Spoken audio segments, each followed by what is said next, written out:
சரியான சேக்குரோல் படி பார்த்தா 5 நண்டு தான் வரணும் 1 கிலோ. நமக்கு 6 நண்டு வண்டிக்கு பாருங்கள். நண்டு ஒவ்வொரு சைஸு பார்ப்போம், சமைச்சு போட்டு பார்ப்போம் எப்படி இருக்குன்னு.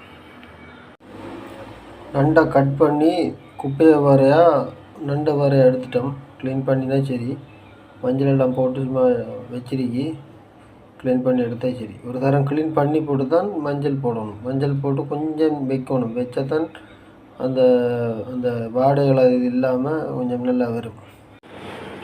கருவேப்பிலை, வெங்காயம், வெள்ளைப்பூடு, கொச்சிக்காய், ரம்பை, ரஞ்சனை பார்த்தா மல்லி இலை, தக்காளி பழம் எல்லாம் ரெடி ஆகியாச்சு. இனி நண்டை ரெடி பண்ணி போட்டு பார்ப்போம்.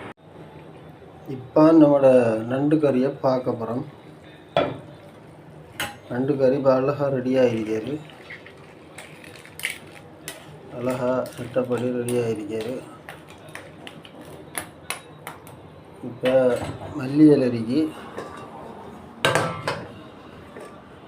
வேறு போட்டு இறக்கினா சரி.